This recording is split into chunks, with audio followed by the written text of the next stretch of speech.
What's up, guys? Welcome back to the channel. My name is Steve Peterson, and these are a couple of my Hyundai Veloster Turbos. Today, I'm going to show you how to, well, first of all, I'm going to show you how to remove the OEM fenders without breaking and damaging anything. And then I'm going to show you some tips and tricks when it comes to installing carbon fiber fenders. This was a set that I bought a few years ago, and then I had them color matched to my car. You can see, and then I left the carbon fiber vents exposed. Now these are fenders that I ran for a few years on my show car, and I got in an accident a few years ago, and these kind of got a little damage on them. You can see right there, there's a little bitty paint chip and some little boo-boo there and such. But anyway, they just weren't up to my standards when it comes to show quality.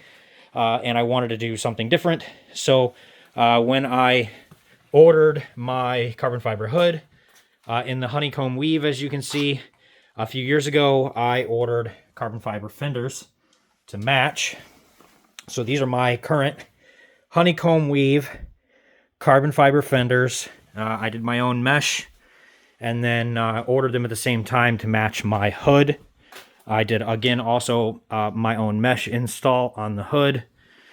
Had the underside of my hood color matched to the car, and then cut my own holes, and obviously I designed my own forward flip hood. But anyway, this video is not about my hood. This video is about the carbon fiber fenders and installing or uninstalling the OEM fenders. So you really only need a few tools for this. I'm going to show you how to do this without damaging the side skirt and without like removing the whole complete side skirt. The fenders can basically be removed and installed with really only removing just a couple screws out of the side skirt and kind of pulling it away enough to kind of snake the fender in and out. So we will be doing that. Just a few tools needed to do this job. I have my little impact with a 10 millimeter deep well. I have a number 3 Phillips screwdriver, so it's the fat tipped one, and I'll show you why I have that. I have just a regular tipped Phillips screwdriver as well. I'll show you why I have that. Just a, pretty basic pry tool of some sort. These work great for popping these plastic clips out, so we'll go into that. And then I have a pair of long neck needle nose pliers. These are not really necessary, but I'll show you the purpose of those as well when we get into this. So really just some basic tools. First things first, we are going to remove this top piece of corner trim right here. In order to do that, there's just this plastic trim clip here in the corner. We'll get that out, and this piece will come out. Once that is out, there are 2 10 millimeter bolts underneath that hold the top of the fender in. So we'll get those out. Inside the fender here, now this fender liner is kind of destroyed, but we will get this fender liner out of here. There are 2 Phillips head self-tap screws right here and right here. This is what the number 3, the fat-tipped Phillips screwdriver is for. This screwdriver fits really nice in those. If you were to try to unscrew these with a regular Phillips screwdriver, you can, but you'll find that a regular one sits kind of loose in there and kind of wants to strip that out. If you have some that are tight, you're gonna fight. So if you just use the right screwdriver for the right size screws, you'll find that those fit nice and tight in there. So we'll get those 2 self-tappers out, and then on the fender liner itself, there's a 10 millimeter plastic nut that you're going to unscrew here off this post, and then the rest is just plastic clips. So there's a plastic, that one's kind of broke, but these plastic clips look like this. They are the ones where you got to unscrew the plastic screw inside the clip. They're kind of a pain in the neck. There's one right there. They're kind of a pain in the neck.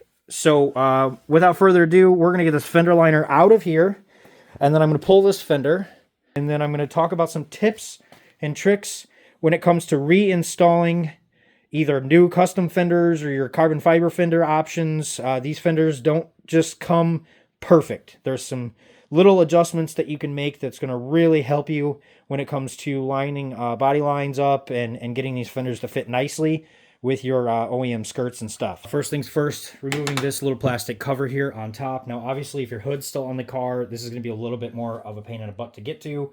But luckily, since the hood is off mine, it's a little easier to get to. With these little clips, sometimes you can get lucky. You put a screwdriver in them, and you can see how this one is slowly unscrewing. Sometimes they're stripped or they're stuck, and they don't want to unscrew. So what you need is to take a little pry tool, something like this, and just kind of hold it down and keep it from spinning. And you can get that screw to kind of come out of there. And once it's unscrewed enough, you'll be able to just pop your clip out. And this one's easy. This is just gonna kind of pop loose here, and boom, that corner plastic comes out. Next, we're gonna take the two 10 millimeters off the top of the fender. We're gonna take these out now while we're out and up here, and that's gonna basically kind of loosen the top section of the fender up enough to kind of be able to move things around. The next thing you need to remove, and this is something you're going to transfer over to the carbon fiber fender, and it is important that you don't break or damage. Otherwise, you're going to buy replacements on eBay. But there's a plastic clip that goes here. Now, I've already removed it on this. I don't know where they are. I've misplaced them. But for now,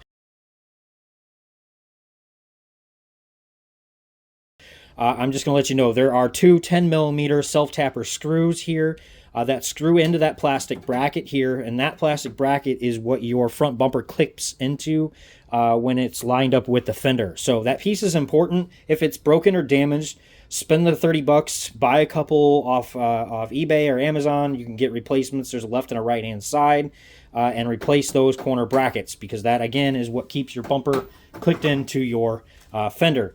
Once you get that plastic bracket out, there are two 10 millimeter bolts that you will zip out here that hold the fender to the body and to the core support corner here. You're going to want to zip those out. So at that point, you will be able to kind of move the fender like this. From here, all of the leftover bolts and things that holding the fender on are all behind the liner and on the underside. So the next step is to get the fender liner out and get the last bolts out of the fender. Next steps, we are going to remove the two self-tappers here. One goes through the side skirt and the other goes through the liner into the fender. There are plastic inserts that will be reused in the carbon fiber fenders. The carbon fiber fenders do not come with the brackets for bumpers. They don't come with any of these plastic clips, so you do not want to damage them or break them. You're going to need to reuse them all. So you're going to take your trim tool and kind of pop it here underneath your liner, and you're going to be able to pop that plastic piece out.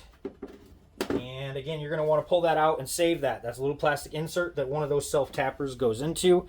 I even like to take the self-tapper and screw it back into that little plastic insert so that they stay together, because those are important. This one, we're going to leave it alone for now.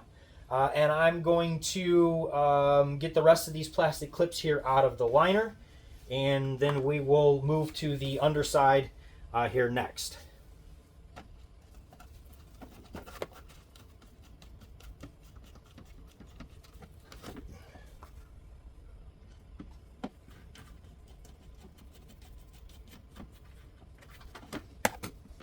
Okay, next thing, down here in the corner of the fender liner, there is a 10 millimeter. It does have a Phillips head in it, but I don't recommend using that. Sometimes there's like undercoating and stuff crammed in there. So we're just going to zip that out with our 10 millimeter socket. And that's pretty much the last thing that's holding the fender liner in. From the underside, there is a plastic clip underneath the side skirt here. So our next step is to get the side skirt loosened up, and we'll be able to pull the liner out. So I got you guys here in the best angle that I can to kind of show you what I'm doing here with the side skirt. First thing we're going to do here is zip the two 10 millimeter bolts that are on the underside here. We're going to pull these out. Okay, and once those are out, we're going to take our regular Phillips screwdriver and we're going to pull, excuse me, we're going to pull the first self-tapping screw here out of the front of the side skirt, and then we're going to pull the second one. There's one a little bit further back here, And the reason why we're pulling both of these out of here is because it's going to allow me to kind of pull the side skirt down and away from the body.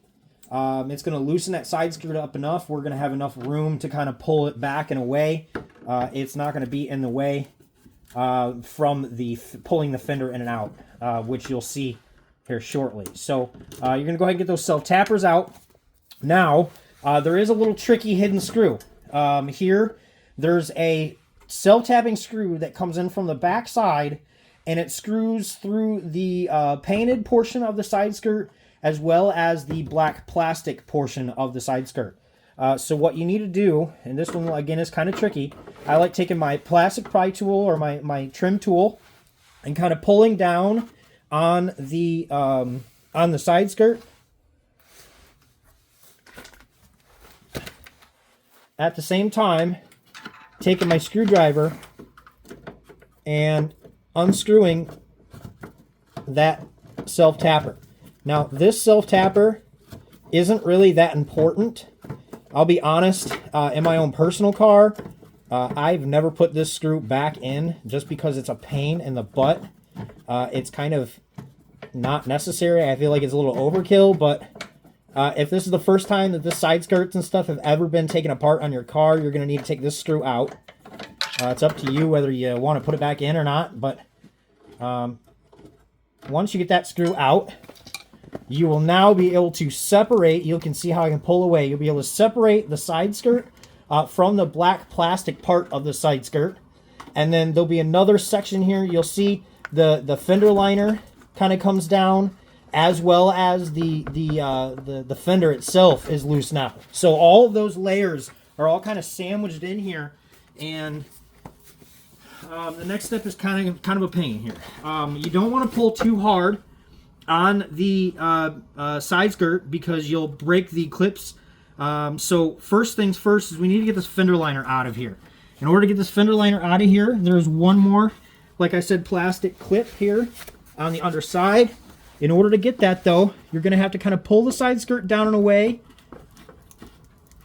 and get that clip to come out of there. Oh, I'm getting lucky. It's unscrewing. Awesome. Okay. You unscrew it enough. Boom. Take that clip out of there. And that's the last thing holding the fender liner in to the rest of the skirt. Now, I don't want to just rip this out of here because you're going to break the clips on the side skirt. So, that is where your needle nose pliers kind of come into play. Here we are on the inside of the fender. This is the back side where the side skirt clips in. You'll see there's these light blue clips, and they go through those kind of rectangle shaped slots in the fender. And what you got to do is you got to squeeze them together, and that's going to allow the side skirt to kind of pop out of the fender. Okay, there's 3 of them in there. There's one way back, there's one there, and there's one there. The important one is this front one and the second one. That third one, don't worry about that third one for now. It will eventually need to get popped, but for now we're just worrying about the first and the second one. And once you get that first and the second one kind of popped out, that's going to allow for you to kind of slide the fender liner out of that sandwich of fender and side skirt. So I have the fender liner up and out of the way, and now you can see what I'm talking about, how those clips hold the side skirt in. Now, I got the first one popped. What you need to do, take your long screwdriver or your Phillips, or your needle nose pliers, and you're going to pop that clip. And that clip is now going to go through the hole, and you'll see now that there's more flex here on the side skirt. Again, I'm not prying the crap out of this side skirt, because if you pry it, you're going to bend it, you're going to damage it, it's not going to fit right when you go to put it back together. These clips are important. I can't stress that enough. Okay, so we need to get that third one popped, and once I get that third one popped, the fender will basically come out. Now, there's one last 10 millimeter. It's right here. Don't forget about it, because if you forget about it, the fender is not going to come out. So we're going to take that 10 mil out, and I should be able to pull this whole fender out of here.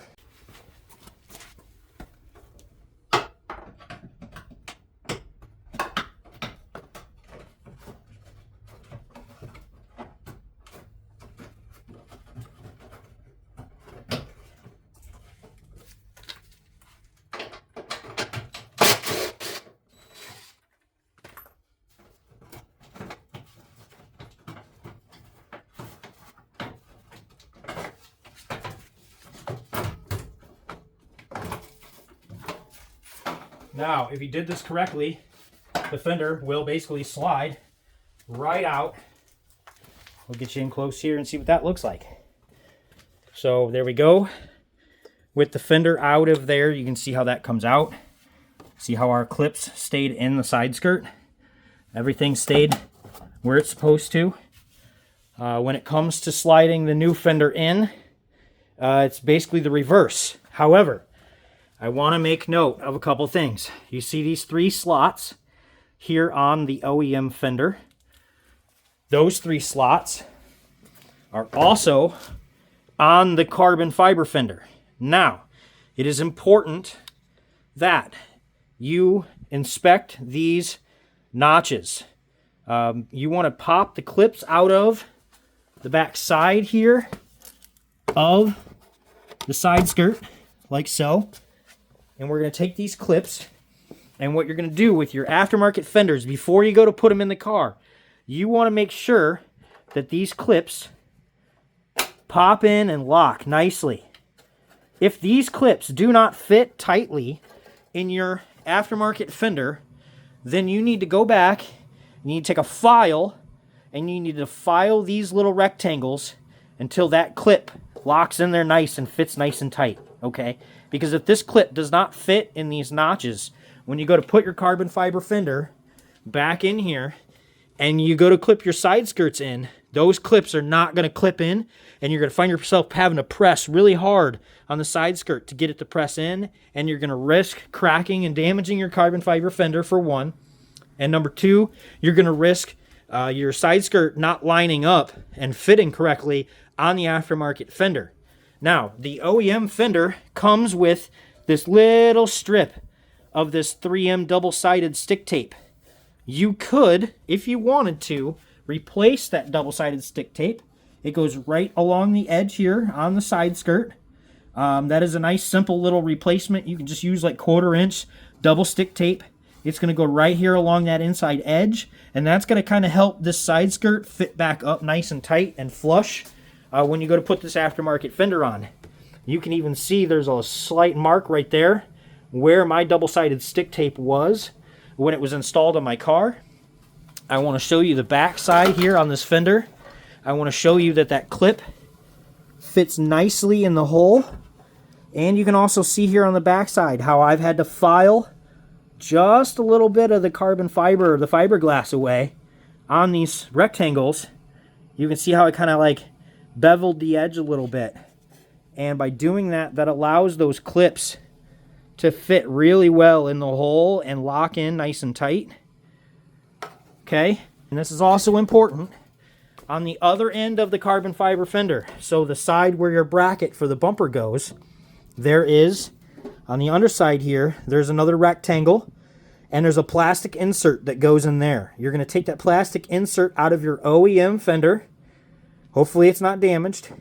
And you're going to put it here in this square. There should be a square anyway on your aftermarket, your carbon fiber fenders.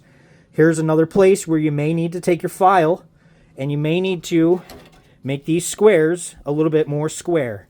Again, a place where you're going to want to take the plastic clips, you're going to want to pop them in there and make sure they pop in nice and tight. They fit well, because if they don't fit well, when you go to put this carbon fiber fender on your car, you're going to have problems fitting your clips for your bumper in. You're going to have problems lining things up. You're going to have problems with adjustment. You're not going to be able to move the fender around and get your body line where it meets the door and where it meets the hood all nice and square and fitting nice. So these are some important tips. Before you can install the fender back on the car, the carbon fiber fender on the car, I've already touched on making sure that the blue plastic clips for the side skirt fit into these 3 rectangular holes. I've accomplished a nice fit with this clip in all 3 of these holes. You can see it clicks in nicely.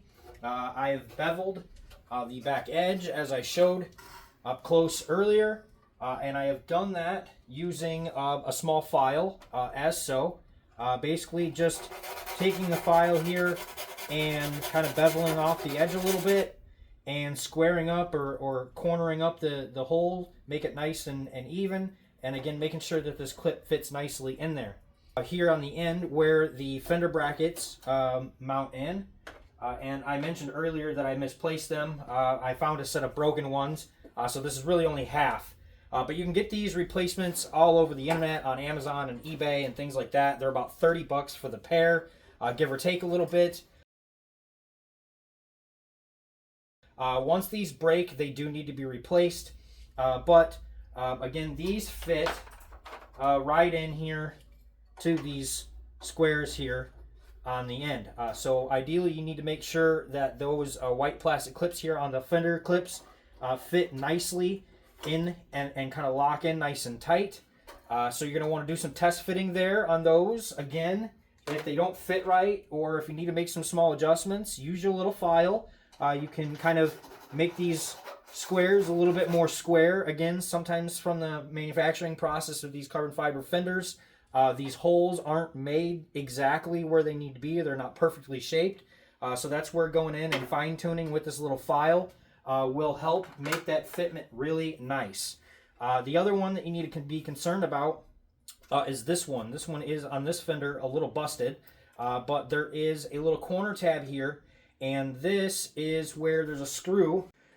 So in close here, this is what I'm talking about, where the fender brackets mount. You'll see there's the two 10mm screws and those plastic inserts. Those plastic inserts need to fit in the carbon fiber fender nicely. They should be nice and tight, no play, anything like that. And that is because when you go to put your fender bracket in, that is what holds that fender bracket into the fender. If those are loose, this bracket is going to kind of sit loose in there, and it's just not going to hold the bumper in right. Now again, this bumper bracket is broken, as you can see, but for visual purposes, that's what this looks like. The other insert that I'm talking about is this one right here, and there is just a little self-tapper screw that goes in there once you get the bumper on, so it just kind of gets screwed up in through the bottom. That is kind of an important screw. You do not want to forget that, because it does help hold the bumper in and keep it in place. But that's the other spot. You're going to want to make sure that little hole right there fits that plastic insert. So you pop the plastic insert out of the OEM fender and fit it nicely in there. Again, if it doesn't fit, you can take your file and make that hole fit that plastic tab. Now these two square holes are where the fender liner tabs screw in, and that was these from earlier. So another thing, you're going to want to take off the old fender, and you're going to want to test fit those and make sure that that fits nicely in to that slot. These are going to click in real nice and tight. They're going to stay in there, and that's what you're going to screw your fender liner in.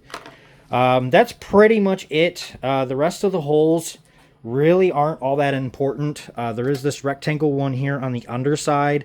I'll be honest, I don't think I've ever had to really do any adjustments or tweaking on that one. But if that hole is not rectangular enough to fit the plastic insert in that one, again, you're going to want to take care of that. That's pretty much it as far as prepping these fenders to fit and install onto the car. So when we're ready to do that, lastly, there's this notch back here, and then there's these holes. Now these holes, sometimes there's been one instance where I've needed to make these holes slightly bigger, and then same goes with this one. You can see that this one is kind of weird shaped. Now I did take a file to this one and kind of make that hole a little bigger when it came to adjusting the fender and getting it to line up with the door body line and all of that. But that's like fine-tuning type things. When I'm talking about adjusting the fender to fit with the car and the body lines and making sure that gaps are correctly, I'm talking about that in a few different places on the Veloster specifically. There's kind of some adjustment that needs to be done once you get the fender on the car. So you're gonna need to maybe make some adjustments to the hole here at the top, or back here as well, where the 10mm screw in. And by adjusting those holes, maybe making them a little oblong shaped, or maybe increasing the size of those holes by a little bit, that's going to give you enough to kind of fine tune your fitment on the fender, on the door as well. I like nice, smooth, flat fitment.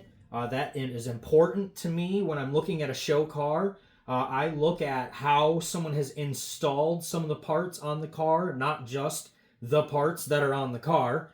And for example, on the Veloster, there's a lot of body lines that need to fit on the aftermarket fender in order for it to all look right and it be installed correctly. So those body lines include the perimeter of the whole fender, really. Because if the fender does not line up with your headlight, then there's gap here along here that looks bad. So you want nice, flat, smooth transition from the headlight onto the fender. You want this line along the fender and the headlight to fit nicely together. So you're going to want that headlight and that fender nice and tight before you screw these screws down for your fitment here on there. As you come back, you've got this corner here where the fender meets the door jamb, and this must be flush. This is an absolute must be flush. This drives me crazy when I see show cars and they've put wide body fenders and things like that on the car, and nothing's flush with the OEM panels that they sit next to. Or there's big body gaps and things where they didn't line the panel up correctly, and it just looks terrible. You can kind of get away with some slight variances when you put a carbon fiber panel on next to an OEM panel, because carbon fiber panels they're handmade, they're molded, they're individual, they're not all exactly the same, set for set. So each one's gonna fit just a little bit differently on each car, and that's why these fine-tuning adjustments need to be made on the fender when you're installing it. Making the adjustments in the slots and the holes for the clips down here is very important. Here's another place where if you don't get the clips pushed in all the way on the fender, then you're going to see this really big gap here where the side skirt meets the fender, and it's just going to look like it was installed incorrectly. This gap on my car is nice and tight. It fits basically my stylus pen from my phone down it equally all the way down my door to the side skirt down here. As I come around, I do have OEM fender liners in my car. They are rubbed in a couple spots, obviously from the lobed profile and the tires, but my fender liners run OEM on the aftermarket fenders. And then you come around up here to the front of where the fender and the bumper meet, and this is another key place where I'm talking about those bumper brackets needing to fit correctly. Those bumper brackets that go in back here need to be nice and square and tight so that when you click your bumper into them, again, you get nice, flat, flush fitment. There's no major body line or major gappage here. The bumper doesn't look crooked on the fender either, meaning it sits evenly and correctly from the start to the finish of the fender all the way through. There doesn't look like there's any saggage or hanging in the front bumper. Obviously, we're going to want to adjust and make up for bumper sag issues. As you can see, my bumper is extremely strong and sturdy on my car. That is because I have reinforced the underside of my bumper with additional brackets that are really easy to make. See some of my other videos for that. But you can see here, all my fender fits nice and tight along everything. When I close my hood down, the body line for my hood as well fits nice along the headlight and the fender. Here's my hood, closed down, pressed all the way down. You can see this gap stays nice and tight along the headlight. And then even here, this is an interesting intersection because you have the intersection of the fender and the hood and the headlight. And if this gap doesn't fit right, then everything all the way back looks terrible. So it was very important when I designed my hood to flip forward that I wanted all these body lines and gaps to look and feel natural on the car and flow. I think I did a good job of that, but things all to be pay attention to when installing these panels on the car.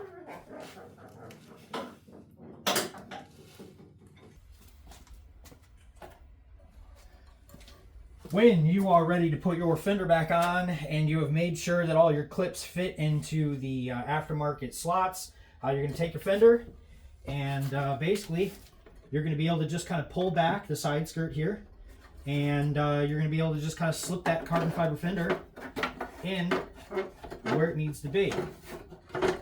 Pretty easy, pretty straightforward. You're going to line all your clips up, and that fender is going to just kind of drop down in there and reverse from the removal process. Don't just think you're going to be able to take these carbon fiber fenders out of the box and throw them on your car and they're going to fit perfect. I've had 3 or 4 sets of carbon fiber fenders for this car over the years. I've bought from different suppliers. I bought a set from SoCal Garage Works long ago, which I don't recommend buying from them anymore. Now I've bought my last 2 or 3 sets from Alibaba.com. My fenders here and my hood both came from Alibaba. These were custom order. I got them specific with the honeycomb weave. But again, none of these parts were just like take out of the box and bolt on the car. So I want to be honest with you. You need to like pay attention and take the extra time to make things fit right. Thanks for watching, everybody. I hope you enjoyed this video. For more Veloster content, check out the rest of my videos on my channel. Please hit that subscribe button. It definitely helps and supports. I do appreciate all the positive comments and feedback so far. I think I'll be removing the engine and transmission assembly altogether next.